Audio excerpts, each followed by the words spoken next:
It is officially the last day of 2022, so that means that it is time for the top 15 best films of 2022.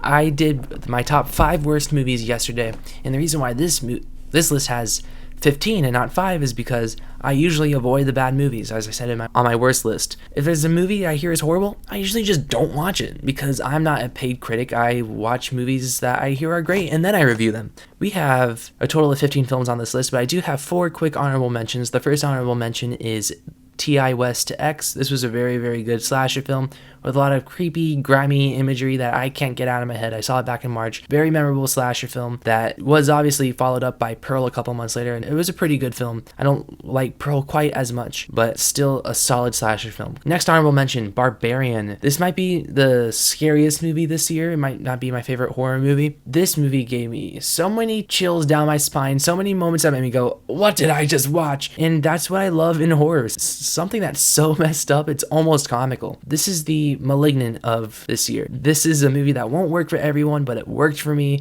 because it's so in tune of what makes a scare scary. Zach Krieger really knew how to frame these shots. Very memorable horror film from this year. Next honorable mention is The Menu, a very enjoyable thriller, I would say. I wouldn't call this quite horror. It's a very well acted film. Anya Taylor-Joy's in it. Ralph Fiennes is obviously the standout. This film had a lot of deep messages about what it's like to be an artist and watch people consume it and almost misinterpret it. Obviously, he's the chef and the people are eating his food throughout. There's people that you see there as critics and maybe they don't get it, or maybe he's rolling their eyes at them. A lot of subtle commentary that can obviously works with food but could almost be applied to filmmaking, and a lot of interesting viewpoints from the artist. This movie does have some really thrilling sequences and it's actually quite funny. It's very thrilling but finds a great balance between the comedy and the thrills. And last honorable mention is Black Panther: Wakanda Forever, a movie I wish made the top 15. It's another movie at the same time I did say I need to rewatch it. I haven't rewatched it yet. It was a very solid MCU film. It was very, very emotional, unlike any other MCU story you've gotten before. Maybe a little messy in the second act. This movie is just so well shot. It's the best MCU film of this year, and no other MCU movie made this list. It's very well acted as well. Angela Bassett. I hope she does at least get nominated for the Oscar. Coming in at number 15 is Women Talking. I just watched this one the other day. I did not review it, but I thought this was a very, very touching film that doesn't overstay its welcome and it doesn't get too preachy. It's a movie that did exactly what it needed to do. It was a film obviously with a lot of women talking and discussing obviously the situation that they're in, whether they want to leave this town or not. And it's very straightforward and it's not boring. With a title like Women Talking, you'd be like, oh god, that's just a pretentious Oscar bait film, but this movie didn't really feel like that. It knew what it was because it knew it had to be short. It's about, without credits, like an hour and a half. It was very, very well acted. The score is incredible. I found myself quite attached by the end of this film. Coming in at number 14 is another very emotionally resonant film and a movie that will only resonate more with me the more time goes on, and that is Cha Cha Real Smooth. This is the second feature by Cooper Raiff. I have not seen his first feature film, but this movie is obviously going to be a very personal film to a lot of people that I know that are a little bit older than me, but not a film that I will quite appreciate to its full yet, but I know that it will impact me in the future. It's a very well acted film. It's about a guy that's just kind of lost in his 20s. It's a film that also reminds everyone it's okay to not necessarily know what you're doing. You're gonna figure it out. It's very almost like a confident booster of a film that gets the mind state of that age and the time that we are in. Coming in at number 13 is The Northman. The newest Robert Eggers film came out and it's probably my favorite of his filmography. This movie was so visceral, gritty, grimy. It looks amazing. Alexander Skarsgård nailed it as the lead because he is so core to this film and carrying it because it's a very, very simple plot. Very, very simple. It's just a revenge tale. And it's obviously not going to be the fastest film in the world because it's a Robert Eggers film, but the way Skarsgård carries this film, and I would not expect that from Alexander Skarsgård going into this film. He completely showed up for this role. Coming off of Godzilla vs. Kong, I needed this movie from him. The way that they shoot the action sequences, everything just feels so real because when you look at these long takes, they're not cutting, they're doing this. That is Alexander Skarsgård. And what works about this movie is how simple the filmmaking is because you have these grand action sequences, you can just tell they're doing them. It's not rigged. It feels so real. There's a moment where Alexander Skarsgård catches a spear that's thrown at him and throws it back, and they did that for real. Obviously it wasn't a real spear because that's just way too dangerous. It's a great looking movie, can't recommend it more. Coming in at number 12 is RRR, a movie I did not expect to love. I watched it because it had great word of mouth, but I did not expect for me to love a 3-hour Hindi film that has very dark torture scenes that immediately cuts to a musical number. But this movie found a very unexpected emotional core to these two leads, and it's a film about friendship, connection, and legacy. And I did not expect to say any of this about this film. By the time the movie ended, I found myself very in love with these characters and almost wanting more, even though it was already 3 hours long. There is some stuff in here that's so over the top you can't help but laugh. Obviously, film is just a way of expression. The way that this movie expresses itself, I've never seen a movie quite like it in this way, because it's also from a whole different world of films that people in America, like me, have seen very few of, and it's a very, almost like a nice palate cleanser to film when I'm just used to watching like American stuff. Coming in at number 11 is The Fabelmans, the newest Steven Spielberg film about basically himself. I just appreciate mostly that this film just exists. Like, I don't know if there's any other filmmaker can have a movie about himself made with a great cast. Like, you got Seth Rogen with Michelle Williams, Paul Dano, and then a breakout performance by Gabriel Labelle, who is just phenomenal in this film. Yes, it does get a little sappy, and maybe it's about 10 minutes too long, and I don't always love the color grading of some scenes, but the emotional core and how Steven Spielberg understands with it love for movies, that drive that someone like me has, and the way he translates it onto screen and finds a film, it makes a film that everyone who wants to make movies like me can connect to and just have that emotional tune in. But there's a lot of stuff here that artists will connect to, no matter if you're making movies, if you're painting, if you're a music person. It's a very connectable film. Coming in at number 10, Bones and All, a movie I did not expect to even see, but then I watched Call Me By Your Name. I was like, okay, I'll watch this. Did I like this more than Call Me By Your Name? I think I liked this about right on par with it.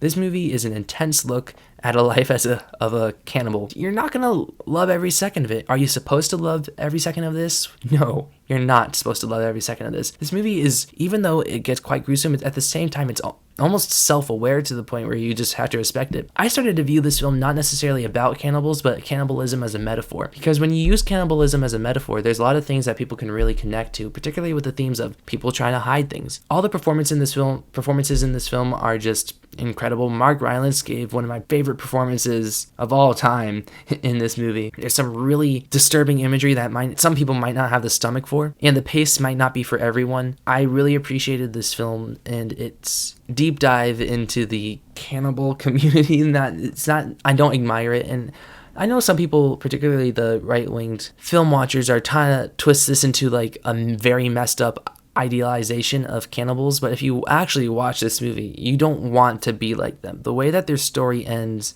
is not something to admire. A thing I was mostly concerned about while watching this movie was, is this cannibalism relationship thing gonna feel like it's conflicting with one another? But they actually find a way to weave them together and actually strengthen the film. Coming in at number 9 is Nope. This is the newest feature by Jordan Peele, and even though I don't like this as much as I do Get Out, this is his best made film. You got cinematographer Hoyt van Hoytema, you got amazing composer Michael Ebbes, obviously amazing director Jordan Peele. With this film, this time around, he really just appreciates spectacle this time around. This is what people are calling a Spielberg film, and I 100% get it. There's so many very well done scenes in this film that will never leave my brain. I didn't find this movie scary. My enjoyment of it just is so high. It's not really a con for me that I don't find this movie scary. Yes, there's stuff that had me go, like, that's really creepy, particularly if you know the movie, there's one scene here that just makes you kind of go sit back in your seat, like, what am I looking at?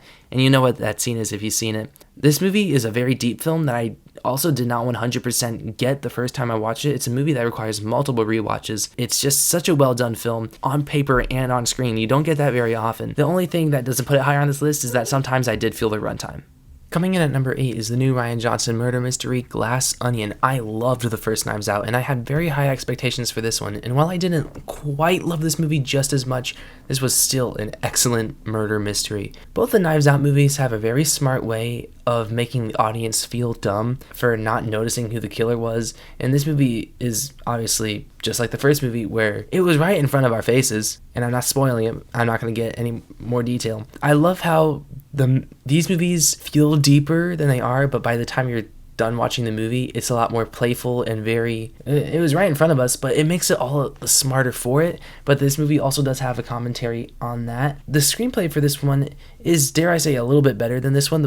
It's hard to talk about this movie without getting into spoilers, but all I will say is that this one is a lot funnier and it's a lot smarter than the first one with the way that its screenplay unfolds itself. You can tell that Rian Johnson is just going all out for these scripts. These scripts are what make these movies, and they just feel like classic murder mysteries that we don't get very much of nowadays. Coming in at number 7 is a Netflix movie not too many people watched, but I got a glowing recommendation from someone, and that is All Quiet on the Western Front. This movie is an excellent war film. The only thing that does not put this above other movies on this list is that there's some slightly similar ideas in this movie. This is one of the best crafted movies of the year. This movie is very, very impressive from a war sequence standpoint, because there are so many events in this movie that are so large scale. It makes me wonder why this wasn't in theaters. Why wasn't this movie in theaters? Because there is such grandiose to all of this. The way that they portray war in here is just, it's very dark, it's very gritty, it looks beautiful, the cinematography here is great. The lead performance is great. I don't remember the actor's name,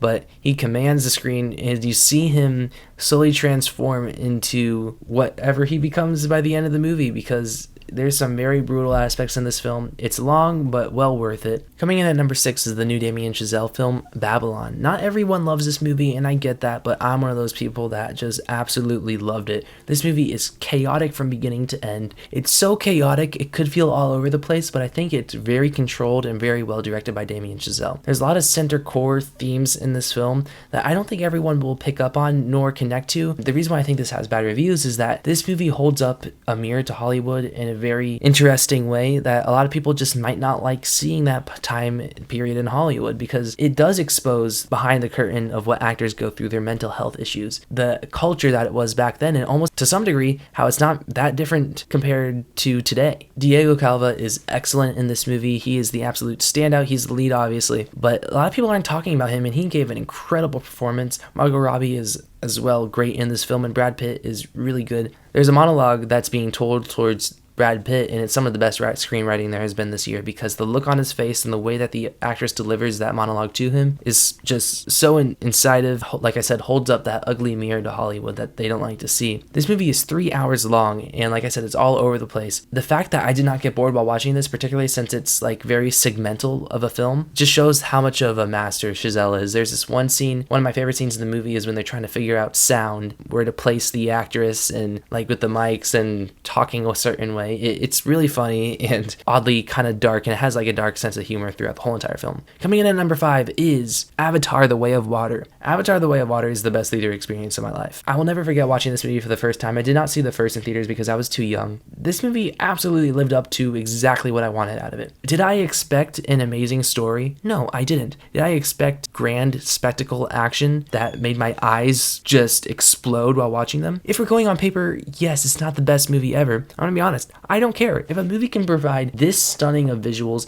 this stunning of action sequences, make me emotionally invested into the characters, and just make me in awe of everything I was seeing, and just touch me emotionally, and the story is just fine, that's okay. People hold Avatar to an unnecessary standard of what these movies can be, and this movie, while the script isn't perfect, believe me, if this script was like really, really good, this would be number 1 easily. Avatar: The Way of Water is just action spectacle done to its best. James Cameron finds ways to film things and make them feel 1,000 times more real. This movie is so out there. Obviously, it's on a different planet. We're watching completely CGI scenes, but he finds a way to make them tangible, to make them feel real. We see shootout sequences in a Marvel movie that feel less real. It just feels so much more tangible. There's scenes where we see people riding flying sea monsters, and it feels tangible, it feels real, and James Cameron is just that good of a director. The visuals are absolutely insane. The best looking movie ever, I think.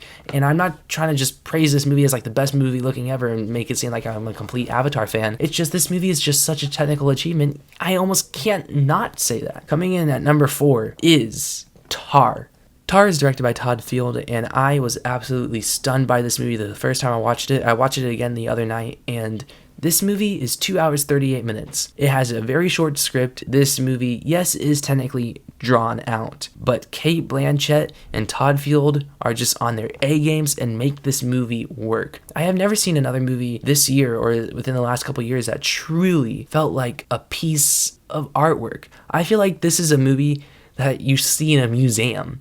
It's cinema, but in its highest art form. And yes, it's slow, but Cate Blanchett on screen as Lydia Tarr, you cannot take your eyes off her because she gives one of the best performances I have ever seen. Yes, I know I said that twice this year, but we just had some good performances this year. The two performances this year was obviously Cate Blanchett and Mark Rylance in Bones and All. This movie, even though, like I said, it's drawn out in the best way possible. The shots hold a little bit longer so you can see the character study that is this film.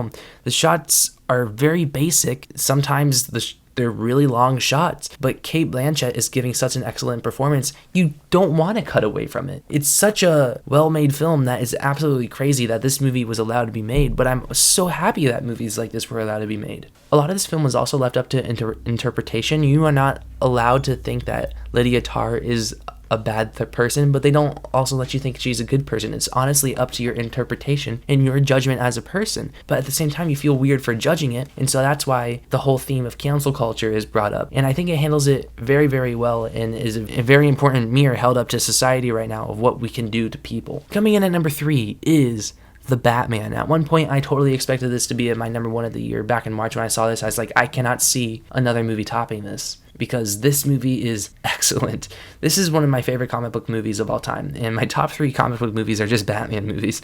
Matt Reeves' The Batman is just that artistic comic book film I've always wanted. This movie is beautiful to look at. Greg Fraser's cinematography is even better here than it is in Dune. When I was watching this movie with my aunt the other day, I told her, I was like, give me any time frame in this film, I pause it, it's going to look like a painting. And she didn't believe me. I did that. She sent it just exactly 1 hour in. I paused it. I was like, doesn't that look like an incredible shot? I skipped like 5 seconds. That's an incredible shot. That's an incredible shot. Because no matter what, it's a challenge. You cannot pause this movie and see like a blur or see like that's a weird looking shot, a weird angle. The cinematography here is perfect. The way they captured Gotham, perfect. Robert Pattinson as Batman, perfect. Paul Dano as Riddler, perfect. Colin Farrell as Penguin, perfect. Zoe Kravitz as Catwoman, perfect. The only thing that's not perfect, there's some lazy writing between the second and third act where it transitions to the flooding of Gotham. Riddler is such a menacing villain here, but when you see Paul Dano and you see him all almost innocent looking, and then you get that amazing interrogation scene, it's just so well written. This movie is really, really good. It's one of my favorite comic book movies of all time. It cements why I love Batman. It recaptures that Batman tone. Such a dark and gritty film that I absolutely loved. Coming in at number 2 is Top Gun Maverick. I did not expect for me to love this movie this much. When I watched it, I was absolutely blown away. I did not expect for me to love the sequel to Top Gun, which is a movie I think is just good, not great. What impressed me the most about this movie is how it actually found a balance between love story and mission. Because the first Top Gun movie, to me, feels very aimless. It doesn't really know what it wants to do. This movie knows what it wants to do, it has a mission, and it provides one of the most exhilarating third acts I've ever seen. The aerial sequences in this film are insane. The way that Tom Cruise is able to get these stunts done is almost inspiring. The way that Tom Cruise is able to get the group of people together to make this movie the right way is also very inspiring. If Tom Cruise was not involved with this project or not even a producer, this movie would not be nearly as good, because Tom Cruise knew exactly what director to get, what cinematographer, what writer or writers. And surprisingly, this movie has quite a bit of heart. While the first one does have some heart and character to it, this movie fully embraces that and leans into it and makes it work. Sometimes when you get movies like this, it kind of shies away from that because it knows we just want to see jets fly. But this movie finds the most perfect balance of characters, action, when to slow down, when to speed up. It's just really a perfect action movie. Coming in at number 1 is Everything Everywhere All at Once. Yes, a lot of people have this as their number 1, but the movie is just that good, I can't resist myself.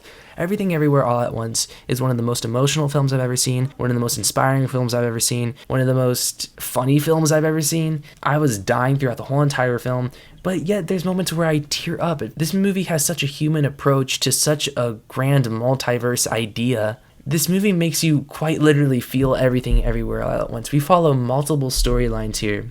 particularly in the third act, and you feel the emotional weight of everything. The whole entire cast gave a phenomenal performance. The action sequences here are incredible. It looks incredible. It's just a movie that's perfectly sci-fi and out there, and yet unlocks that inner film person inside you that goes, that's why I watch these. Yes, it's technically low budget, but it feels high budget just because of how well directed this movie is, how well shot it is, how well choreographed. I cannot get over this movie. The whole entire cast is great. I can go on and on and on and on and on about this film, but the point is that Everything Everywhere All at Once is the best movie of 2022, in my opinion. But yeah, comment down below what you guys thought of my list. I'm curious if any of this is shocking to you guys. And comment down below what your top 15 are, or top 10 or top 5 are of this year. I'm very curious to see what other people are responding to. Anyways, this was a great year for movies. I really enjoyed doing this video this year because I got to talk about a lot of really good movies. Yes, I didn't get to talk about every movie that was good, but these were the ones I definitely wanted to talk about. Like, share, subscribe, and stuff like that, and adios.